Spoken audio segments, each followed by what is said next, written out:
क्या पूरी ज़िंदगी यहाँ बिताने के बाद भी मुझे मेरे ससुराल में इतना भी हक नहीं है कि मैं अपने बीमार पिता को कुछ दिन यहाँ रख सकूं और उनकी सेवा कर सकूं? काजल रोते हुए अपने पति विनोद को कह रही थी। विनोद ने आश्चर्य से बोला, जरूर है काजल, पर हुआ क्या है बाबूजी को? और ये तुम क्या कह रही हो? मुझे कुछ समझ नहीं आ रहा। सुबह से शाम तक में ऐसा क्या हो गया जिसकी भनक मुझे नहीं है? आपको कैसे पता रहेगा? आप तो सुबह 8 बजे दुकान जाते हो ना, और रात के 10 बजे घर लौटते हो, तो ऐसे में आपको कैसे पता चलेगा कि दिन भर आपके पीठ पीछे क्या चल रहा है? और ऊपर से आपकी माँ जी कहाँ चाहती हैं कि उनका बेटा अपने ससुराल का हाल समाचार जाने? इसी बात का तो दुख है कि आप घर में रहते हुए भी घर की बातों से बहुत दूर हो।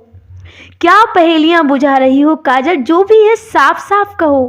काजल की तरफ देखते हुए विनोद कह रहा था। फिर काजल सारी बात बताती है। अभी कुछ दिनों से बाबूजी का शुगर लेवल काफ़ी बढ़ा हुआ था और तबीयत बहुत खराब चल रही थी। गांव में उन्हें दिखाया गया, पर बीमारी ठीक होने की बजाय बढ़ती जा रही थी।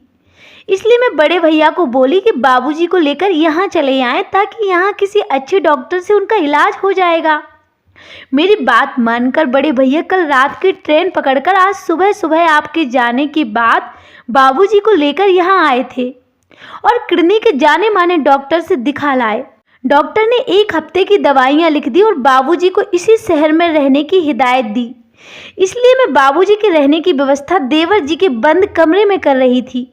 पर जैसे ही ये बात माँ जी को पता चली कि बाबूजी यहाँ रुक रहे हैं, उन्हें ये बर्दाश्त नहीं हुआ और वो मुझसे झगड़ने लगी, ये कहकर कि मैं इस घर की मालकिन हूँ और मेरी मर्जी के बिना इस घर में कोई नहीं आ सकता।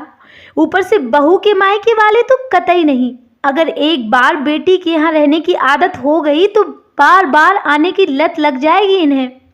ऐसा कहने के साथ साथ उन्होंने मुझे बहुत खरी खोटी सुनाई और फिर कहने लगी, मेरी मर्जी जाने बिना तुम मेरे बेटे के कमरे में अपने बाप को ठहराने वाली होती कौन हो? अपने बाप के यहाँ से लाई थी क्या ये मकान जो किसी को यहाँ आश्रय दे रही हो? ये मेरा घर है, रोहिणी निवास, कोई धर्मशाला नहीं जो अपनी मन मर्जी करोगी। माँ जी की चीखती हुई आवाज़ सीधा बाबूजी और बड़े भैया के कानों में पड़ी और वो अपना सामान बांधकर जा ही रहे थे कि माँ जी बाबूजी को भला बुरा कहने लगी। शर्म नहीं आती बेटी के घर में बीमारी का बहाना लेकर रहने में? ये आपके बेटी का ससुराल है, कोई सराय खाना नहीं। कुछ तो शर्म करो समधी जी। बाबूजी को बेइज्जती कर अपमानित करने के बाद बड़े भैया को ताने देने लगी। अरे इतनी ही चिंता है अपने बाबूजी की तो ले जाओ किसी होटल में रखो, वहाँ सब कुछ फ्री में ही चाहिए क्या जो मुंह उठाकर बहन के ससुराल चले आए? माँ जी की ऐसी बातें सुनकर बाबूजी सुन्न हो गए। उन्हें तो ऐसा लग रहा था जैसे नस काटो तो खून नहीं। कितना बड़ा लांछन लगा दिया गया एक बीमार पिता के ऊपर। अच्छा हुआ जो भैया तुरंत बाबूजी को अस्पताल के निकट एक कमरे में ठहरा दिए। अगर यहाँ रहते तो जीते जी मर जाते और बीमारी ठीक होने की बजाय और बढ़ जाती। कहते कहते काजल सिसक उठी। काजल को यूं सिसकते देख विनोद उसे पानी देता है और कहता है, पहले तुम शांत हो जाओ, मैं माँ से बात करता हूँ। फिर काजल तुरंत बोली, इतनी बड़ी बात हो गई और मैं शांत हो जाऊं? नहीं, बिल्कुल नहीं, आज तो फैसला होकर रहेगा। अरे मैंने अपनी सारी जवानी आपके माँ बाबूजी की सेवा में बिता दी और बदले में मैंने कुछ नहीं मांगा।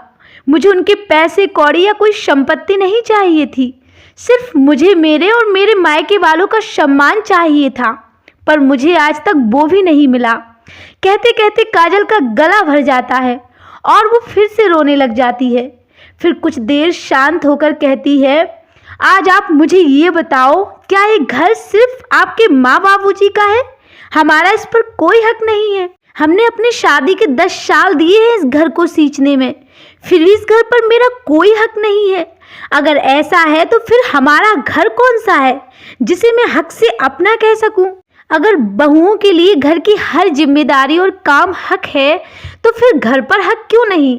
क्यों हमें इस हक से वंचित रखा जाता है विनोद? क्यों हम अपने रिश्तेदारों को यहाँ नहीं बुला सकते? अगर ऐसा है तो मुझे भी मेरा घर चाहिए जिसे मैं हक से अपना कह सकूं। कहते कहते काजल बार बार फपक पड़ती और आज वो चुप नहीं रहना चाहती थी। पिछले 10 सालों से भरा दर्द का गुब्बारा आज फट जाना चाहता था। अरे बाबूजी कौन सा शौक से आए थे अपनी बेटी के यहाँ रहने, वो तो मजबूरी थी इसलिए उन्हें आना पड़ा। अगर उनका बस चले तो वो बेटी के घर का पानी तक ना पिए, और शुरू से वही तो करते आए हैं। आज तक वो कभी अपनी बेटी के ससुराल में कदम तक नहीं रखे, क्योंकि उन्हें माँ जी का स्वभाव पता था। वो तो मेरी जिद करने पर आ गए और मेरी जिद की वजह से उन्हें ये बेइज्जती सहनी पड़ी। मैं पूछती हूँ, क्या यही है माँ जी के संस्कार, जिसका बखान वो दुनिया के सामने करती रहती हैं? काजल आक्रोश और दुख से भरकर अपना दुख विनोद को कह रही थी। आज माँ जी का व्यवहार विनोद की आंखों में भी खटक सा गया। उसने तुरंत काजल का हाथ पकड़ा और अपनी माँ के कमरे में गया, जहाँ रोहिणी जी अपने पति सुरेश जी से आज सुबह हुए घटना की चर्चा कर रही थी, जिसमें वो काजल के परिवार वालों पर झूठा इल्जाम लगाते हुए कह रही थी, विनोद के बाबूजी, ये जो बहू के परिवार वाले हैं ना, ये सब के सब भिखारी हैं। देखिए तो कैसे 2 पैसा बचाने के लिए बीमारी का बहाना करके हमारे घर में मुंह उठाकर चले आए। शर्म भी नहीं आती ऐसे बिन बुलाए भिखारियों को। रोहिणी जी की बातों को सुनकर विनोद पीछे से चिल्लाता है, माँ ये आप कैसी बातें कर रही हैं? शर्म तो आपको आनी चाहिए अपनी बहू के बीमार पिता के बारे में ऐसा कहते हुए। आप ऐसा कैसे कर सकती हैं, वो भी बीमार आदमी के लिए? छी माँ, शर्म आती है मुझे आपकी ऐसी छोटी सोच पर। वो काजल के जन्मदाता हैं, कुछ तो लिहाज किया होता आपने उनका। और वो अपनी मर्जी से यहाँ नहीं आए थे, बल्कि काजल ने बुलाया था।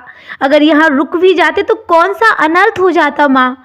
आप भी तो अपनी बेटी के यहाँ जाती हो ना, फिर काजल के बाबूजी यहाँ क्यों नहीं आ सकते? अगर आपकी बेटी के ससुराल में आपका कोई ऐसा अपमान करे तो आपको कैसा लगेगा माँ? कुछ तो रिश्तों का मान रखिए।